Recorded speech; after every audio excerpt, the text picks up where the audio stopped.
Mike, you're reporting that Michael Jordan is the first U.S. professional athlete to become a billionaire. That's right. These days, when someone brings up the greatest of all time in the world of basketball, there's generally one face that jumps to mind. Michael Jordan was a global icon during the years he was an active player in the NBA. He was also ratings gold, appearing in 4 of the highest rated NBA finals of all time, peaking at 29 million viewers per game in 1998. With everyone in the world stuck living under lockdown right now, Michael Jordan has returned to our television screens just when we needed him the most. ESPN's The Last Dance follows Jordan's final season with the Bulls and provides a retrospective on his remarkable career. Since the playing side of his career is going to be covered so well by the documentary, we here at Before Their Famous thought now would be a good time to explore the rich life of Michael Jordan to get an inside look at one of the richest people on the planet and the world's first billionaire athlete. That's right, I said billionaire. My man joined the 3 Comma Club back in 2014 thanks in part to the skyrocketing value of his NBA team, the Charlotte Hornets, and of course, Jordan Brand. Today, he's sitting at a current net worth estimate of $2.1 billion. In 2019, many billionaires around the world lost money, but not Jordan. In fact, his net worth rose by an estimated $300 million. So today, we're gonna explore the 2 sides of Jordan's wealth, his earnings, and his expenditures. How's it going, guys? Welcome back to Before They're Famous. As you can see, I'm clearly not Michael McCrudden, just filling in for this one video. My name is Jared Bronstein. Some of you guys may know me from previous videos, as I have hosted on here before. But either way, let's get right into it.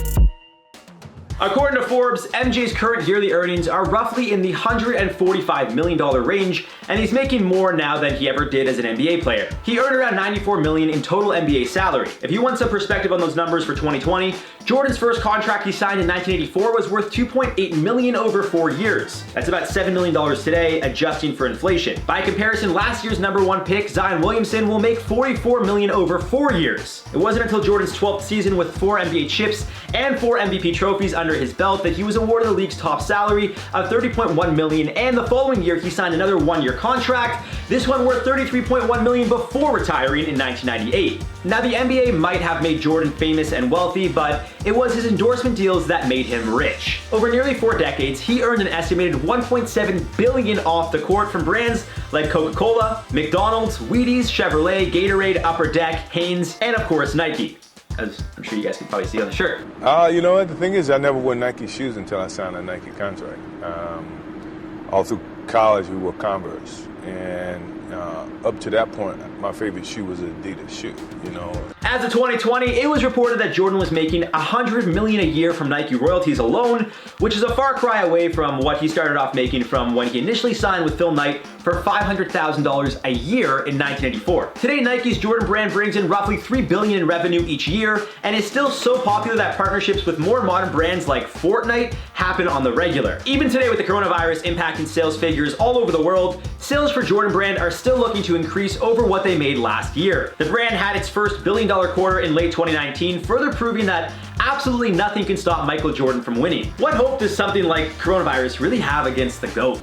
But I allow them to be and let the game play in this era. Before we jump into Jordan's expenditures, we have to take a look at the last huge part of Jordan's business portfolio, his ownership of the NBA franchise, the Charlotte Hornets. Now, this is a tricky beast because it kind of straddles both worlds in terms of income versus expenditure. Obviously, buying the franchise and maintaining its running costs is a great expense, but the franchise market value is the very reason why Jordan is now a billionaire. He first bought a majority stake in the Hornets back in March of 2010 when they were still known as the Charlotte Bobcats for a value of around $175 million from BET founder Robert Johnson. According to multiple sources, the price was deeply discounted and Jordan paid for the deal in cash. In June of 2014, a series of events happened that would increase the Hornets' value by a whole hell of a lot. First, a new collective bargaining agreement cut players' shares of revenue from 57% to 50% in 2011. Then when Steve Ballmer paid $2 billion for the Los Angeles Clippers in 2014, he did so at 3 times the previous record for an NBA franchise price, inflating the value of all franchises in the process. Finally, a new NBA TV deal with ESPN and TNT tripled the value of the previous contract,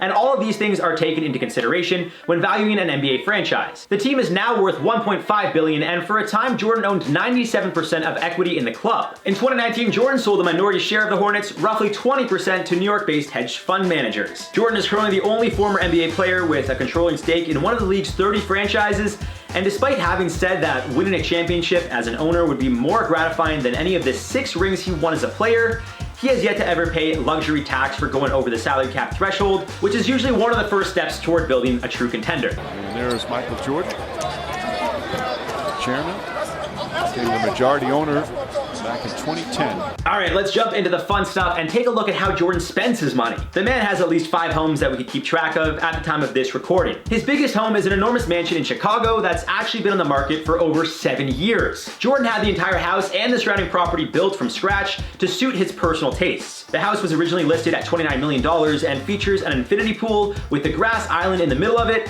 a door from the Playboy Mansion, a tennis court, a putting green, 9 bedrooms, 19 bathrooms, a cigar room with plenty of card tables, a full gym, and of course, a full basketball court. The price has dropped several times over the years and is now going for $14.9 million, about half of what it was originally listed at. The exact price is $14,855,000. Okay, almost assuredly anywhere on the internet, but hey, thanks to us, now you don't have to look. Apparently, Jordan's even tried to sweeten the pot by throwing in a complete set of Air Jordans to whoever finally purchases the house. And with him reportedly paying close to $100,000 a year in property taxes, I can see why he's doing anything he can to move off the property. Since putting that house on the market, Jordan has bought a series of other properties around the country. He owns a lakefront house in Cornelius, North Carolina, which is about a 30-minute drive from the Hornets arena. He purchased this house for $2.8 million after it was originally listed at $4 million. He also owns a condo in downtown Charlotte in the same building as Cam Newton. Condos reportedly go for around $1.5 to $3.5 million in that building. He also has a 10,000 square foot house for sale in Park City, Utah for $7.5 million. Jordan currently spends a lot of time living in his dream home that he built for $12.8 million in Florida in 2013. He reportedly spent $4.8 million on property and then a further $7.6 million on renovations. This 3-acre home is located in the ultra-exclusive Bears Club community, a golf course where the initiation fee is as high as $350,000 with a $25,000 annual fee. This home has 11 bedrooms, a pool house, a 2-story guardhouse, a basketball court, and a media room with a heavy-duty ventilation system for removing cigar smoke. I mean, after all, Jordan once told Cigar Aficionado magazine that he smokes 6 cigars a day. Now let's take a look at Jordan's methods of transportation. The first cars Michael ever bought were a collection of Mercedes and Pontiacs. He bought 7 cars at once, enough for his families and friends. Since then, he's been spotted in all kinds of cars from Ferraris to Land Rovers. By the way, he also owns an entire Nissan dealership in Durham, North Carolina. But even more impressively, Jordan doesn't stop at just nice whips. He also owns a private plane that's painted Carolina blue, and the ID number contains his jersey number, 23, and the number of titles he won, 6. He also owns a custom Carolina blue golf cart with the Jumpman logo on it.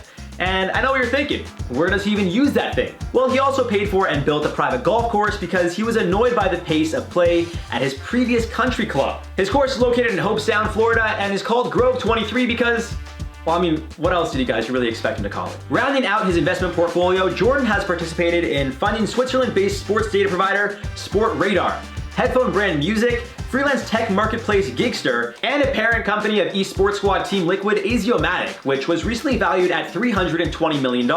He's also teamed up with fellow NBA owners Jeannie Buss of the Lakers, Wed Eanes of the Bucks, and Wick Grusbeck of the Celtics to launch a super premium tequila brand, Cincoro. The most expensive bottle in the line retails for as much as $1,600.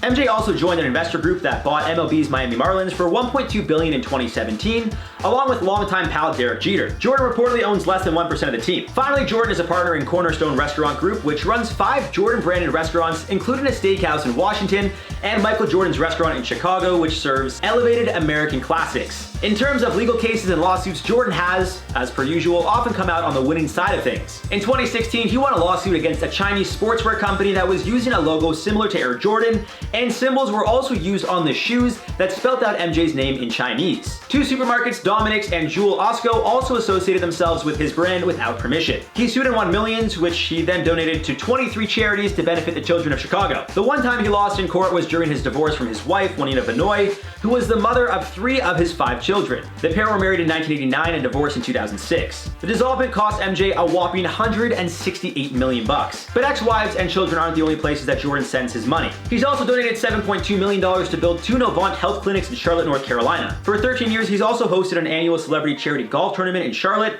and back in 1996, he opened the Jordan Institute for Families. More recently, Jordan has joined most other NBA owners in pledging to pay arena workers for missed games during the coronavirus shutdown, and he's also promised to donate his entire earnings from The Last Dance, around $4 million, to multiple charities. feel like maybe 23. Finally, before we go, I thought we'd take a look at one of the many urban legends when it comes to Michael Jordan's gambling prowess. He's reportedly one of the most famous gamblers of all time, with so many different rumors and stories that it would take a dozen of these videos just to go through them all. But I found one clip of Charles Barkley that sums up his legend status, well, quite nicely. We be playing a couple $100 a hole, nothing but, and then he be playing some guy for like $100,000. He's like, Charles, pick that up. I'm like, just put this for $200. He's like, pick that up, Charles. Get out of my way. You in my line. I said, well, how much is that put for? He's like, $300,000. I said, let me get out of your line.